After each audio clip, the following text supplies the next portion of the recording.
বাংলাদেশের বর্তমানে অরাজকতা ও উত্তপ্ত রাজনৈতিক ক্ষমতা দখলের পরিস্থিতি নিয়ে আলোচনা করার পূর্বে আমি বাঙালিদের মেরুদণ্ড কতটা যে দুর্বল তা দেখানোর জন্য পলাশির যুদ্ধে ফিরে যাচ্ছি। পলাশির যুদ্ধ যখন হয়, সিরাজউদ্দৌলার তখন মাত্র ২৪ বছর বয়স।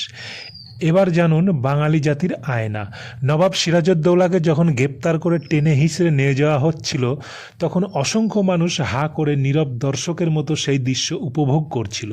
শুধু তাই নয়, পিঠে ছুরিকাঘাত করার পূর্বে নবাবকে ছেঁড়া জুতো দিয়েও যখন অপমান করা হচ্ছিল, তখনও শত শত মানুষ সেই দৃশ্য কৌতুকে ব্যাপক বিনোদিত হয়েছিল। সমগ্র সাইকোলজিটা একটু খেয়াল করলে দেখবেন, এই জাতি ২০০ বছরের গোলামি সদরে গ্রহণ করেছিল এভাবেই। একটি মজার তথ্য দিই, লর্ড ক্লাইভ তার ব্যক্তিগত ডায়েরিতে লিখেছিলেন, নবাবকে যখন ধরে নিয়ে যাওয়া হচ্ছিল অপমান করতে করতে, তখন দাঁড়িয়ে থেকে যারা এই সব প্রত্যক্ষ করছিল, তারা যদি একটা করেও ঢিল ছুঁড়ত, তাহলে ক্লাইভকে করুণ পরাজয় বরণ করতে হতো। আরও চমৎকার তথ্য হচ্ছে, প্রায় ১৫,০০০ অশ্বারোহী, ৩৫,০০০ পদাতিক এবং ৫৩টি কামান ও গোলাবারুদ সহ বিশাল সুসজ্জিত ৫০,০০০ সৈন্যবাহিনী নিয়ে পলাশির ময়দানে এসেছিল নবাব সিরাজউদ্দৌলা। কিন্তু তার বিপরীতে রবার্ট ক্লাইভের সৈন্য সংখ্যা ছিল মাত্র ৩,০০০, যার মধ্যে ৯৫০ জনই ছিল হাতে পায়ে ধরে নিয়ে আসা ব্রিটিশ সেনাবাহিনীর শৌখিন অফিসিয়াল সদস্য, যাদের অধিকাংশরই তলোয়ার ধরার মতো সুপ্রশিক্ষণও ছিল না। কোনো দিন যুদ্ধও করেনি তারা। বাকিটা ছিল ভাড়াটে দেশীয় সৈন্য, সঙ্গে মাত্র ৬টি গোলা বারুদ সহ কামান। এত কিছু জেনেও রবার্ট ক্লাইভ যুদ্ধে নেমেছিলেন এবং জিতবে জেনেই নেমেছিলেন, কারণ রবার্ট ক্লাইভ খুব ভালোভাবেই জানতেন একটি হীনমান্য ব্যক্তিস্বার্থ লোভী দ্বিধাগ্রস্ত জাতিকে পরাস্ত করতে খুব বেশি রণনীতির প্রয়োজন নেই। এইসব রক্তযুদ্ধ এদের জন্য মশা মারতে কামান দাগার মতো।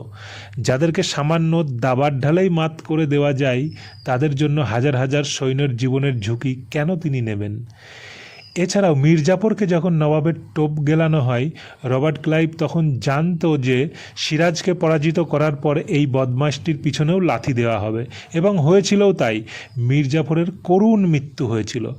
রবার্ট ক্লাইভ মির্জাফরের বেইমানির ওপর ভরসা করে যুদ্ধে আসেনি, সে এসেছিল বাঙালির মানসিকতা ও ভূত ভবিষ্যৎ বহুদূর পর্যন্ত নিখুঁতভাবে আন্দাজ করে। সে জানতো মির্জাফরকে টোপ দিলে গিলবে এবং কাজ শেষ হলে লাথি দেবে। সে জানতো যুদ্ধ জনসম্মুখে নবাবের পাছায় লাথি দিলেও এই জাতি বিনোদনের দাঁত বের করবে, অথবা হা হা করে সব চেয়ে দেখবে। এদের বিনা দ্বিধায় সার্টিফিকেট দেওয়া যায়।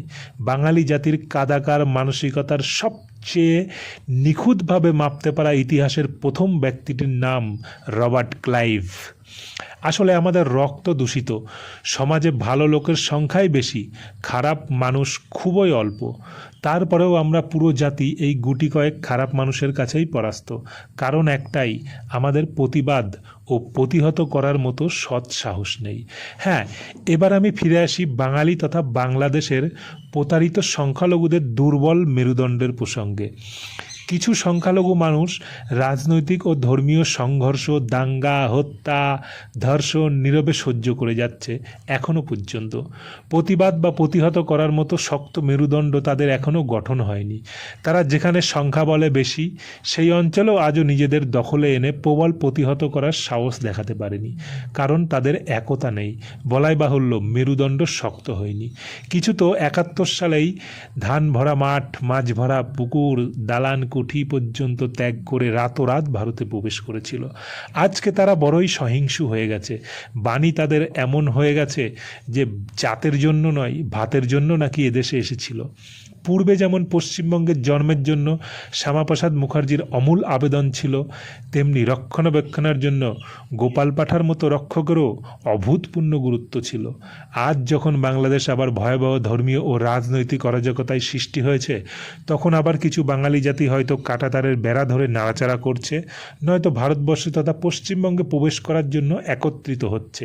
কারণ তাদের মধ্যে কোনো গোপাল পাঠা নেই, বলাই বাহুল্য সেই মির্জাফরেই ভরা পড়া আছে। নমস্কার বন্ধুরা, এতক্ষণে আপনাদের সঙ্গে ছিলাম আমি বাপি। এমন ইন্টারেস্টিং এবং গুরুত্বপূর্ণ সব তথ্য আমার ইউটিউব চ্যানেলেও আপনারা দেখতে পাবেন, যার লিঙ্ক উপরে দেওয়া হলো। যাই হোক, পরবর্তীতে আরও কিছু গুরুত্বপূর্ণ ভিডিও নিয়ে ফিরে আসছি, সঙ্গে থাকুন।